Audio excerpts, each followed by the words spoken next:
Before I tell you how I systematically destroyed the woman who gave birth to me, I need you to understand something. If you're watching this because you've lived through narcissistic abuse, this story is for you. And if you're lucky enough to have never experienced it, please like and share this video. Someone in your life might desperately need to hear that they're not alone, that the fog they're living in isn't normal, and that there is a way out. My name is Raleigh, and for 30 years, I was the golden child in a narcissistic family system that would make the textbook definition of dysfunction look tame, where the needs of the parents are the focus and the children are expected in various ways to meet those needs. But I'm getting ahead of myself.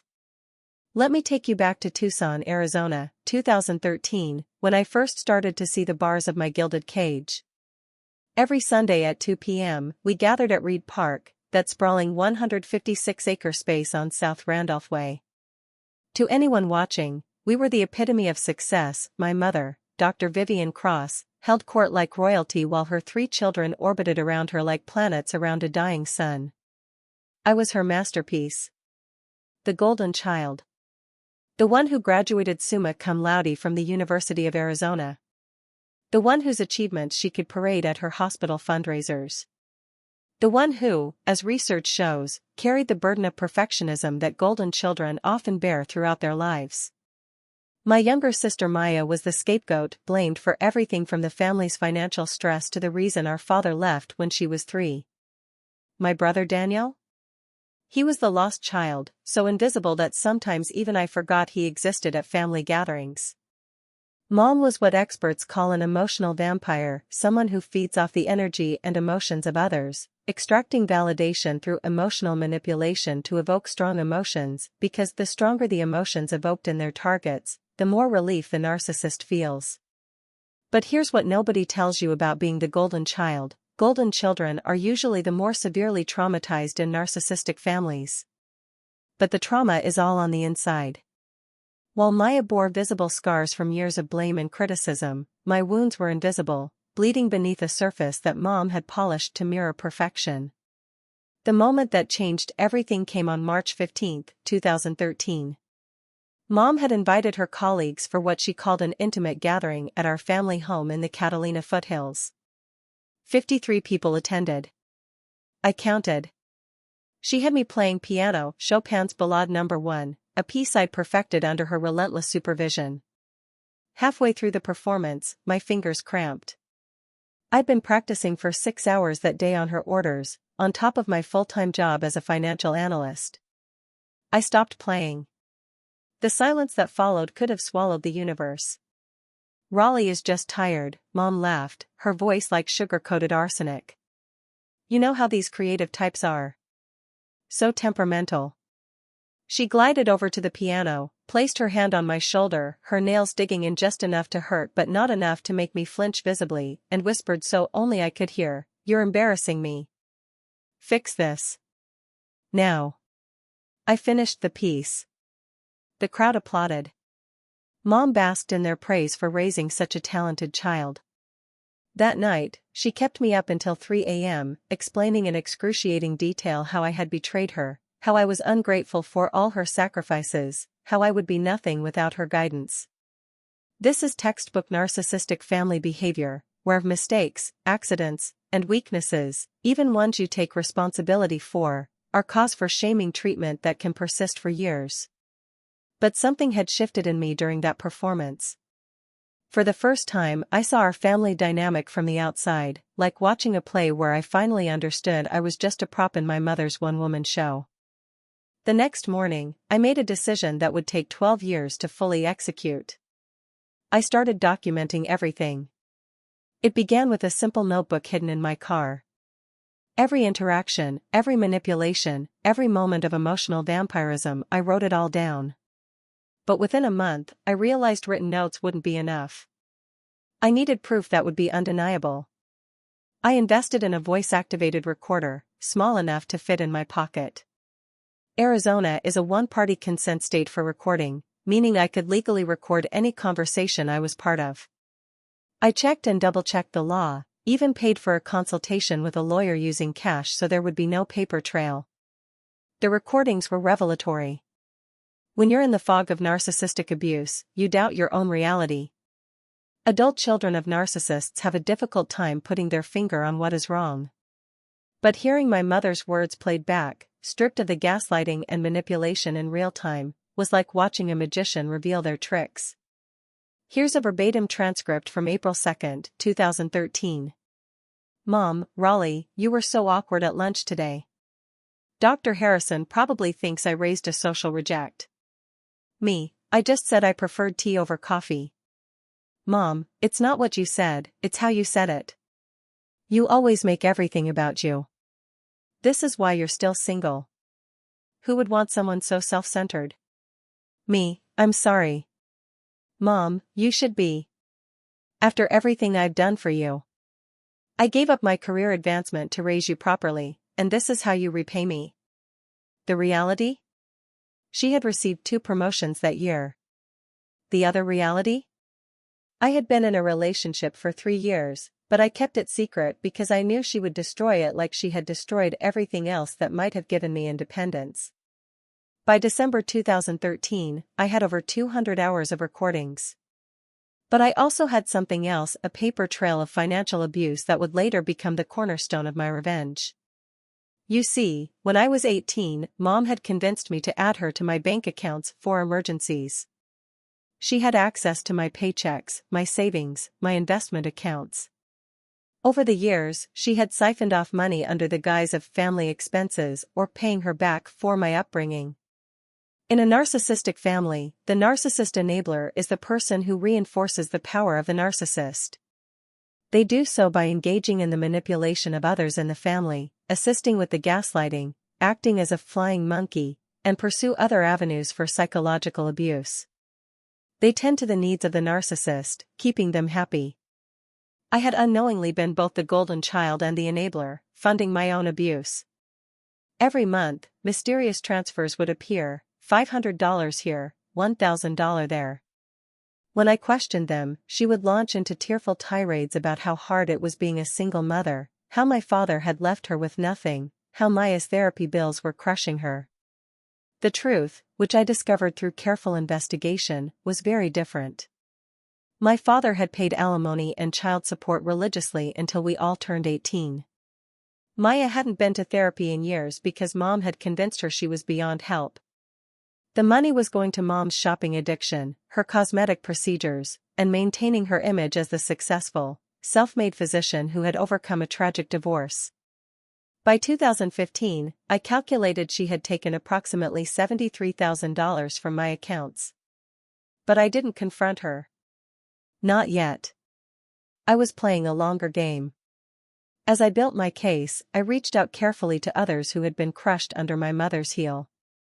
It started with Maya. Our first real conversation in years happened in a Denny's parking lot at 2 a.m. She was working the night shift at a call center, the only job she could get with the psychology degree Mom had convinced her would be worthless anyway. Why now?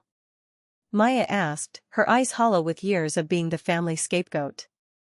Why do you suddenly care what she did to me? I showed her one recording. Just one. Her reaction was immediate and visceral. She threw up in the parking lot, then cried for an hour. I thought I was crazy, she kept saying. I thought I was remembering it wrong. Usually the scapegoat figures things out first because it looks a lot uglier to them. They rarely get those doses of love bombing and idealization that the golden child would get as long as they're conforming. Maya had kept her own documentation, emails, text messages, even a suicide note she had written at 16 but never sent, detailing the abuse that had driven her to that point. Together, we had a fuller picture of the systematic destruction our mother had wrought. Then there was Daniel. Finding him was harder. He had perfected the art of invisibility so well that he'd essentially disappeared from the family at 18. He was living in Phoenix, working as a software developer, and had changed his last name. I grieved you all as if you had died, he told me when I finally tracked him down. It was the only way I could survive. But the most shocking revelation came from an unexpected source, our father. For 27 years, I had believed he was a deadbeat who had abandoned us for his secretary. That was the story Mom had told anyone who would listen.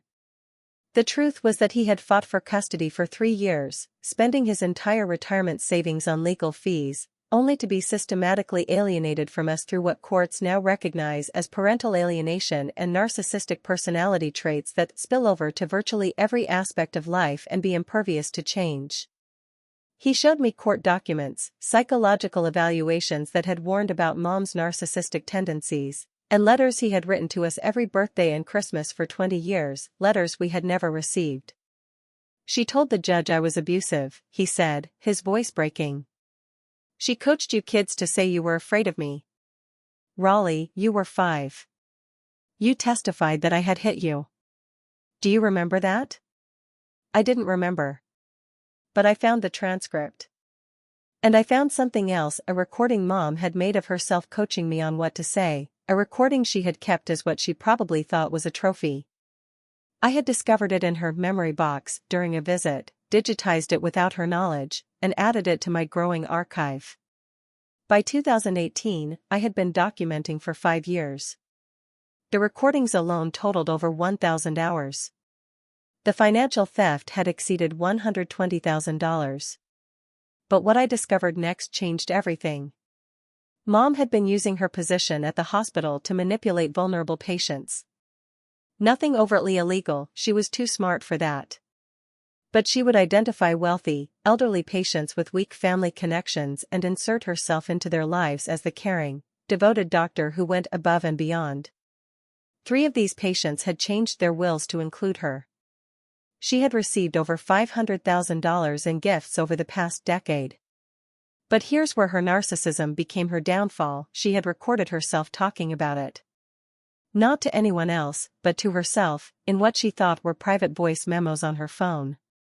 Voice memos that automatically backed up to the family cloud storage she had insisted we all use so she could keep the family connected. In these recordings, she detailed her strategies, mocked the patients, and celebrated her manipulations. One recording from December 2019 still makes my skin crawl. That stupid old bat Margaret thinks I actually care about her grandchildren. As if I have time for her mundane stories. But she's worth at least $3 million, and her actual family hasn't visited in 2 years. Another few months of playing the devoted doctor, and I'll suggest she needs to protect her assets from those neglectful children. Dr. Morrison did the same thing with that patient in 2015 and got away with it. I'm smarter than Morrison. I'll get more. This wasn't just unethical, it was potential grounds for losing her medical license and facing civil lawsuits from the families involved. But the $1 million discovery? That came from our grandmother's estate. Grandma Rose had died in 2017, leaving behind a substantial estate that was supposed to be divided equally among her 3 children, my mom and her 2 brothers. But Mom had been the executor, and through a series of complex manipulations and forged documents, she had managed to claim nearly the entire inheritance, approximately $1.8 million. My uncles had suspected something was wrong but couldn't prove it. Mom had used her medical credentials and her reputation as the devoted daughter who had cared for Rose in her final years to deflect any questions. But I had the proof. I had recordings of her discussing the forgeries with her lawyer, who didn't know he was being recorded and was giving her advice on how to make the fake documents look more authentic. I had copies of the real will that she thought she had destroyed. I had evidence that she had isolated Grandma Rose from her sons in her final months, claiming they were too busy to visit when in reality she had been telling them that Rose didn't want to see them. The total value of what I could prove she had stolen? $1.3 million. By 2020, I had enough evidence to destroy her 10 times over. But I needed to be strategic. Taking down a narcissist isn't just about having proof, it's about understanding their psychology and using it against them. Projective identification is the psychological mechanism that drives family scapegoating. Narcissistic parents project their inner psychic split, separated good and bad parts, onto their children. The narcissistic parent sees their disowned negative self parts in their scapegoated child. Through projective identification, they induce in their devalued child behaviors and self-beliefs that support their projections. I formed what I called the coalition of the damaged, myself, Maya, Daniel, our father, our uncles, and surprisingly, two of Mom's former friends who she had discarded when they had outlived their usefulness to her image. One of these friends, Patricia, had been Mom's best friend for 15 years until she had made the mistake of achieving something Mom couldn't: a happy marriage to a successful surgeon who also happened to be genuinely kind. Mom had systematically destroyed Patricia's reputation in their social circle, spreading rumors about infidelity that were completely fabricated. Patricia had kept every text, every email, every voicemail from their friendship and its destruction.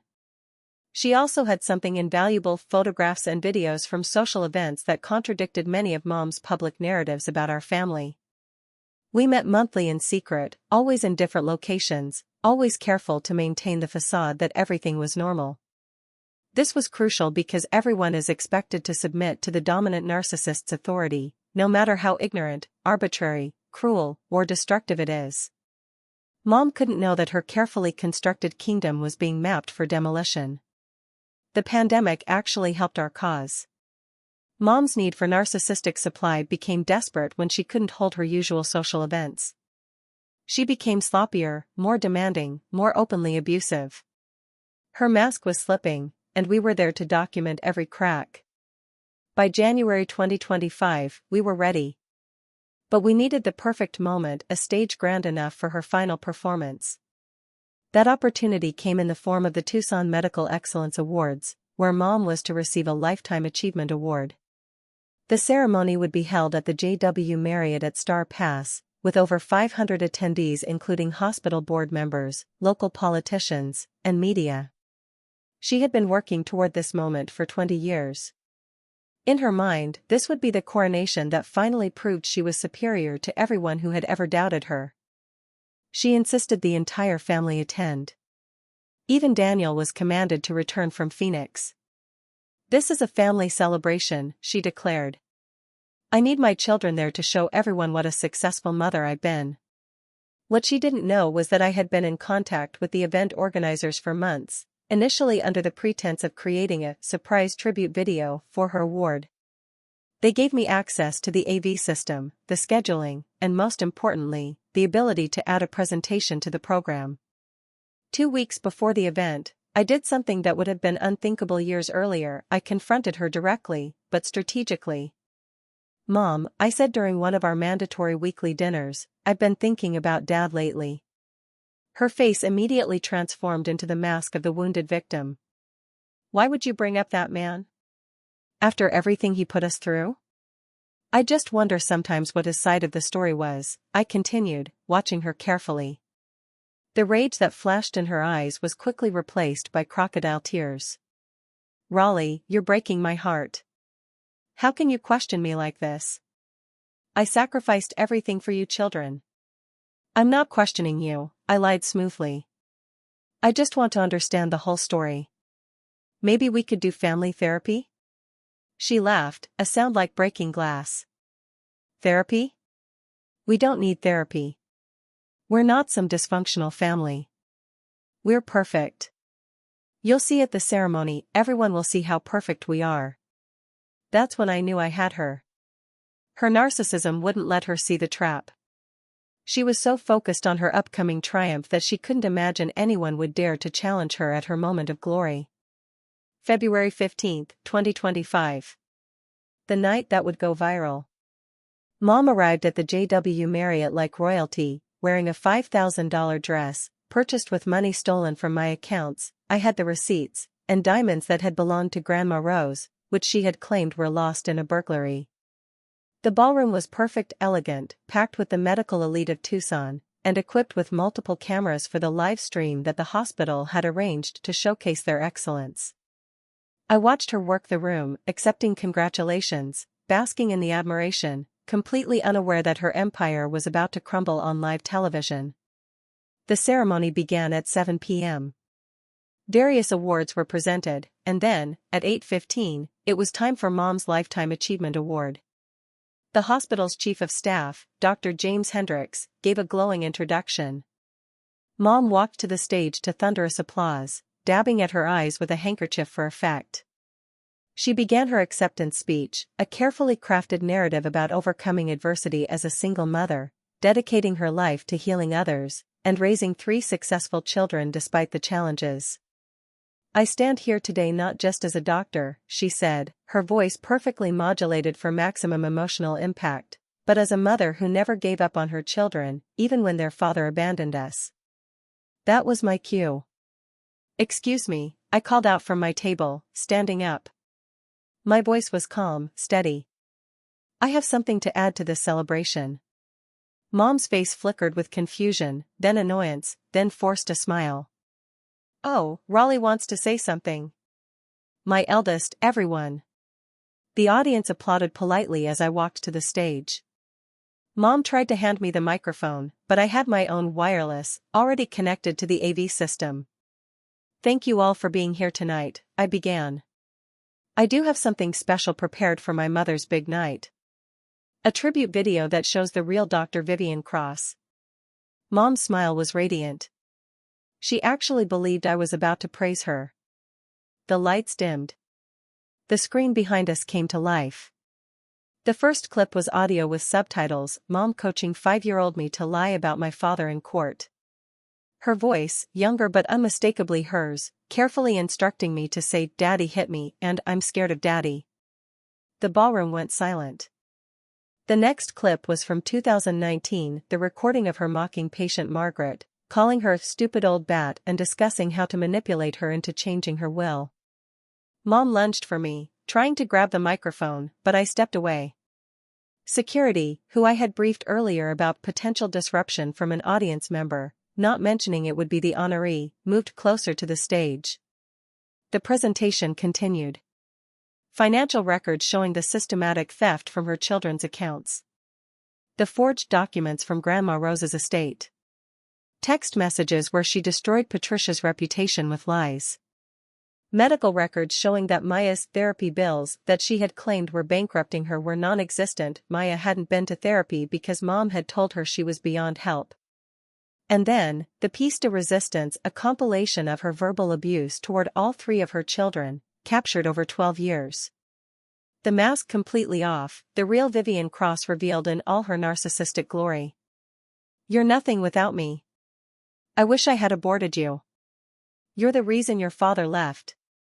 Nobody will ever love you like I do," said while simultaneously calling me worthless. "I sacrificed my life for you ungrateful brats." The final clip was from just 2 weeks ago, a voice memo she had made to herself. "After I get this award, I'll finally have enough credibility to get that Henderson widow to make me executor of her estate. She's worth at least $5 million. The children are so stupid, they'll probably thank me for manipulating their inheritance away from them, just like my own idiotic children." When the lights came back up, Mom was on her knees on the stage, sobbing not from remorse, but from rage and humiliation. The entire ballroom was in shocked silence except for the sound of hundreds of phone cameras capturing the moment. "You ungrateful monster," she screamed at me. "After everything I've done for you." "Everything you've done to me," I corrected, my voice still calm. "And it's all documented. 12 years of evidence, Mom. Every lie, every theft, every manipulation." Dr. Hendricks approached the stage, his face pale. "Dr. Cross, I think you should come with me." But Mom wasn't done. In true narcissistic fashion, faced with exposure, she went for the nuclear option. "Raleigh is mentally ill," she announced to the room. "This is all fabricated. I've been trying to get them help for years. This is a delusion." That's when Maya and Daniel stood up from their table. "It's not a delusion," Maya said, her voice strong for the first time in her life. "We have our own evidence." Daniel added, 12 years of documentation from 3 different victims. "And there are more." Our father stood up. Our uncles stood up. Patricia stood up. And then, incredibly, 2 more people in the audience stood, former patients' family members who had suspected something was wrong with their loved one's sudden will changes but hadn't been able to prove it until now. The live stream, which the hospital had forgotten to cut in the chaos, had already been shared thousands of times. By the time security escorted Mom out of the ballroom, #DrCrossExposed was trending on Twitter. The next 72 hours were a blur of consequences that came crashing down like an avalanche. The hospital immediately placed Mom on administrative leave pending investigation. The medical board opened an ethics investigation within 24 hours. 3 families filed civil lawsuits regarding will manipulations. My uncles filed criminal charges for fraud regarding Grandma Rose's estate. But the most devastating blow to Mom's ego came from the internet. The video of her breakdown went viral, not just locally, but globally. Someone had set it to dramatic music and titled it, "Narcissist Mother Gets Destroyed by Her Own Words at Award Ceremony." It hit 5 million views in the first day. Then came the deep dives. Internet sleuths found every inconsistency in her public persona. They discovered she had lied about her own credentials. She had claimed to graduate top of her class from medical school. She had actually been middle of the pack.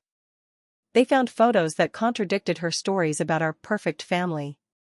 They even found her dating profiles where she had listed herself as childless by choice while simultaneously playing the devoted mother in other contexts. By day 3, the view count had passed 15 million. Memes were being made. TikTok psychologists were using her as a textbook example of narcissistic personality disorder. Reddits raised by narcissists' community had made her their poster child for what happens when victims finally fight back. Mom tried to do damage control. She hired a PR firm. With what money, I don't know. I had already frozen the accounts she had illegal access to. She posted a video response claiming she was the victim of a coordinated attack by her mentally unstable children who were after her money. The problem with that narrative? We had released all the financial records showing she was the one who had stolen from us. The internet quickly dubbed her response video "Narcissist Bingo" because she hit every classic narcissistic defense in under 10 minutes: denial, gaslighting, projection, playing the victim, and rage. Her colleagues began distancing themselves.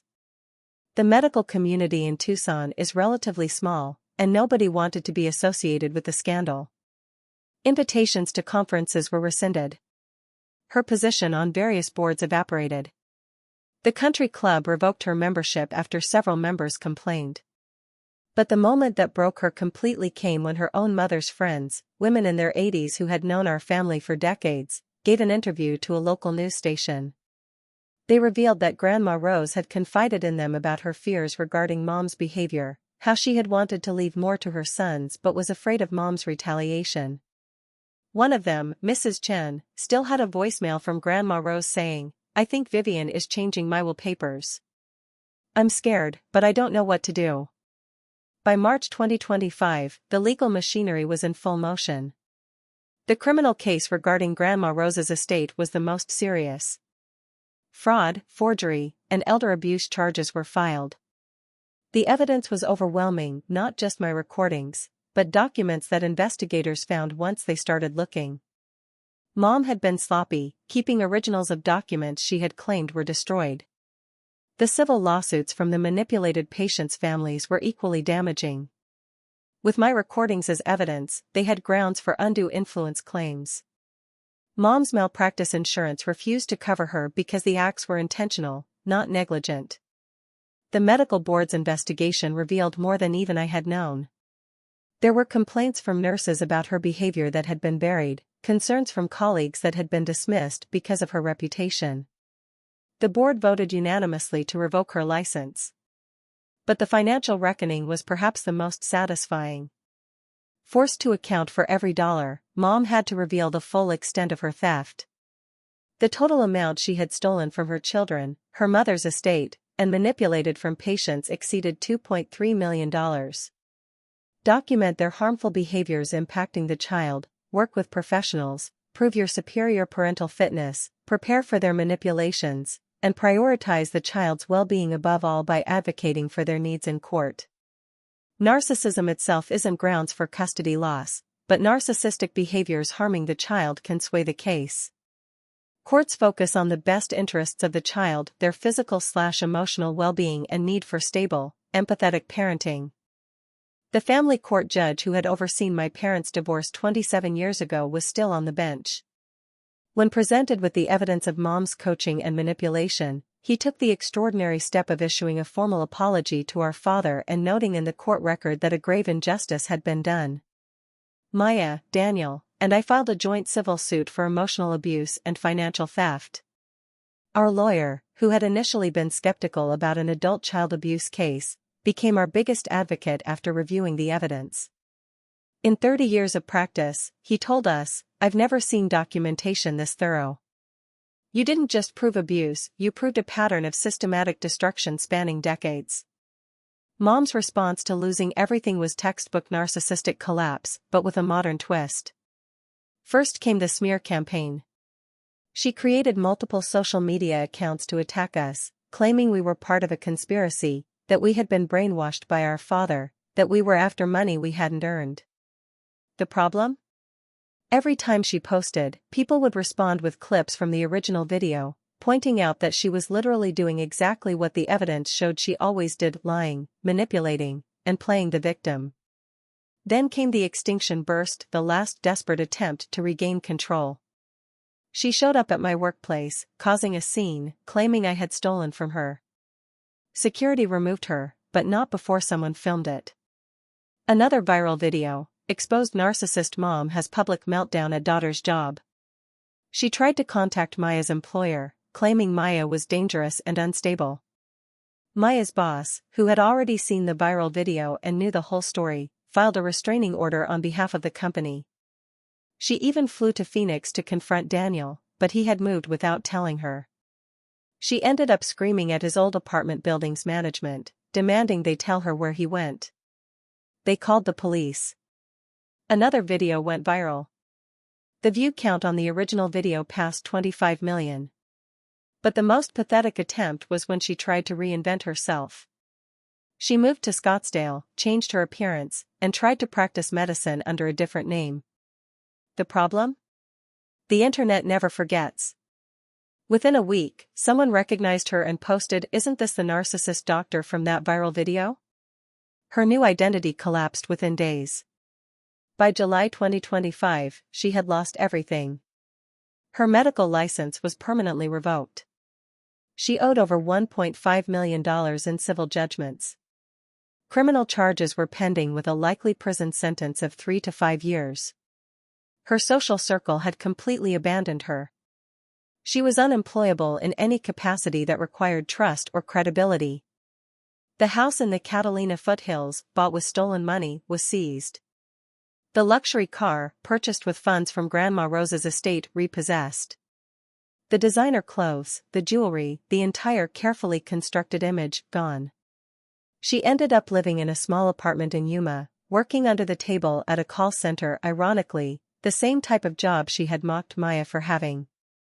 It's been 6 months since that night at the JW Marriott. 6 months since I detonated 12 years of carefully gathered evidence and watched my mother's narcissistic empire crumble on livestream. People often ask me if I regret it. If destroying her so publicly and thoroughly was necessary. Here's what they don't understand: you end up having to annihilate them, because if you don't, they'll annihilate you and your child. It's just the way that they work. Narcissists don't stop. They don't learn. They don't grow. They only understand consequences, and only when those consequences are so severe that they have no choice but to face them. The money has been slowly recovered and redistributed. Maya used her portion to go back to school. She's studying to become a therapist specializing in narcissistic abuse recovery. Daniel started his own software company, finally free to succeed without the shadow of Mom's criticism. Our father, vindicated after decades of being painted as the villain, has been able to rebuild relationships with all 3 of his children. And me? I used my portion to start a foundation for victims of narcissistic abuse. We provide legal resources, therapy funding, and most importantly, validation for people who are still trapped in the fog of gaslighting and manipulation. The foundation's website has received over 100,000 visits in just 3 months. Every day, I get emails from people saying, "Your story saved my life," or "I finally understand what happened to me." But the most meaningful message came from an unexpected source, one of Mom's former patients, Margaret, the stupid old bat from the recording. She wasn't stupid at all. She had suspected something was off but hadn't been able to articulate it. After seeing the video, she revised her will back to its original form, leaving her estate to her actual grandchildren instead of to Mom. "Your courage," she wrote, "gave me back my agency. And it gave my grandchildren back their inheritance." The Reddit community raised by narcissists invited me to do an AMA, Ask Me Anything. It became one of their most upvoted posts of all time. The common thread in the thousands of comments? "I wish I had the courage to do what you did." Here's what I tell them: it's not about courage. It's about preparation, documentation, and choosing your moment. It's about understanding that the narcissist's greatest weakness is their own ego. They believe they're smarter than everyone else, that they'll never be caught, that their victims will always stay silent. Prove them wrong. Mom still sends letters sometimes, oscillating between rage and fake remorse. I don't read them anymore. Maya burns them in a little ceremony she calls Tuesday night therapy. Daniel has an algorithm that auto-deletes her emails before they reach his inbox. The last time I saw her was in court, during the criminal trial for the fraud charges. She tried to catch my eye, to re-establish that invisible chain of control. I looked right through her, as if she didn't exist. Because in my world, in my life, in my healing, she doesn't. The golden child she created, molded, and controlled for 30 years? That person died the night I stood up in that ballroom. What rose from those ashes was someone she never expected, someone who could play her game better than she could, someone who could use her own weapons against her, someone who could expose the wizard behind the curtain. They say the best revenge is living well. I disagree. The best revenge against a narcissist is exposure. Complete, thorough, undeniable exposure. They feed on their false image, their carefully constructed facade. Take that away, and they have nothing. My mother thought she was draining my life force for 12 years.